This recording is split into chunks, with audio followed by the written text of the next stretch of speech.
Welcome to Greenshine Farmers video blog about a family starting a farm and going back to the homestead lifestyle. Episode 8, Building a Caterpillar Greenhouse. So we're about to assemble our caterpillar tunnel. It's going to be 14 feet by 100 feet.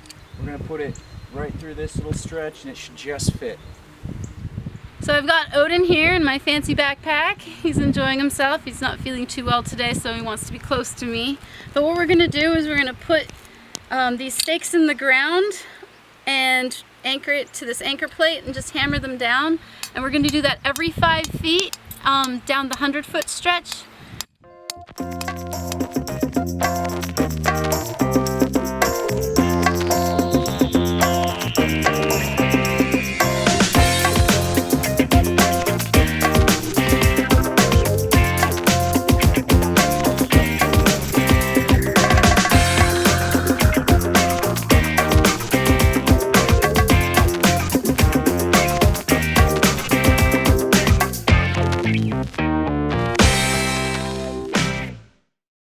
So for putting the hoops together, you need to do it on a flat surface, and then you join the 3 parts. You can see we need to join it there, over here. We already joined it. What we're going to do is at the connecting points, we have to drill a hole. You want to make sure you don't do it on the top, but you do it on the side so that it doesn't rip the plastic when you go to put it on. So we got to do that 50 times.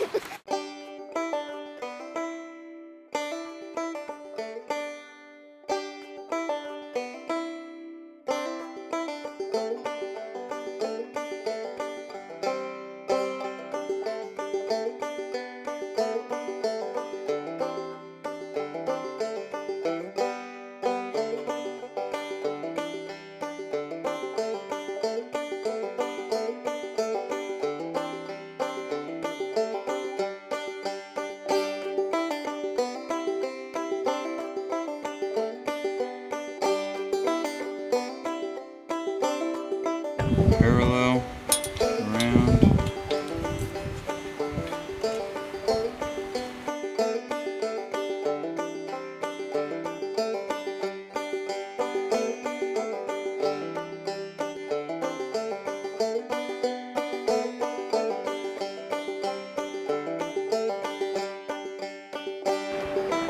Well, there's our caterpillar tunnel greenhouse. Took us a total of 3 days to put it up, mainly because the first day we got a late start and it was really windy. Yesterday it was raining, but today it's a beautiful day, not that much wind, and we finally got it finished. Rand's just gonna go and load it full of our stuff, get this place all organized. Yeah, it's pretty easy, I'd say.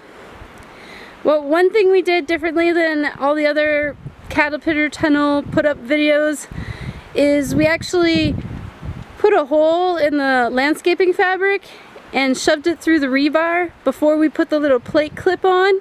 That way it's stabilized in that corner, and then we still used landscape fabric U-joint nail things to kind of hold down the rest. There we go. So this is our greenhouse. Technically it's a caterpillar tunnel, big thanks to Farmer's Friend. It's about $1,400 with shipping, and it is 14 feet by 100 feet, and I mean it's pretty solid. They give you steel bars. It's connected to rebar, which is about 1.5 feet in the ground, and then we bought some landscape fabric, 6-foot sections, and put them down on either side. And then we have our tomatoes going down the center here, and we are eventually going to trellis them up. We've got some heavy gauge wire we're going to run along the tops here, and we'll put strings down so they can climb.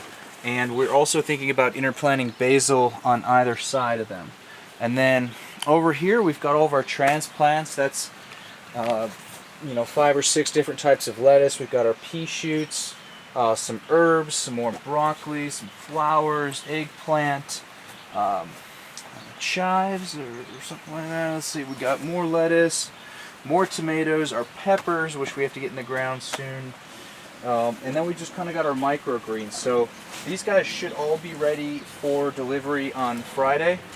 And then we've got more micro trays, We stack them because they like to, they actually grow stronger when they have some pressure on them. So we'll probably do a video at a later date on kind of how we do that. We've got some kale transplants, and I should mention a lot of these tomato plants, the bigger ones anyway, and the kale and some other herbs that we have in the field were given to us by our neighbors, Fork Mountain Farm. Just really great people, and we were super grateful because we didn't have any big kale, and all of our tomatoes were, you know, little guys. So I mean, some of these tomato plants are already producing, and they should produce for a long while. We got pallets just for free at the local dump. They're happy to give them away, and it keeps the trays off the ground, which keeps them warmer on cold nights and keeps them from getting too wet. One thing about this greenhouse that we didn't consider is that when we get these heavy rains, a lot of the water tends to run in this way. So you'll see a lot of this is just, you know, really damp. And I dug a trench on the outside, which should hopefully help. But you know, some days we're getting 2 inches of rain, and it's just kind of the contour of the land that wants to bring it down this way. So eventually we will have this all filled with transplants and microgreens, and it will really be going off. If you guys like this video and you'd like to see more like it, leave us a comment down below. And don't forget to hit the subscribe button. Also, visit us at greenshinefarms.com and follow us on Instagram at greenshinefarms. Thanks for watching. See you guys next time.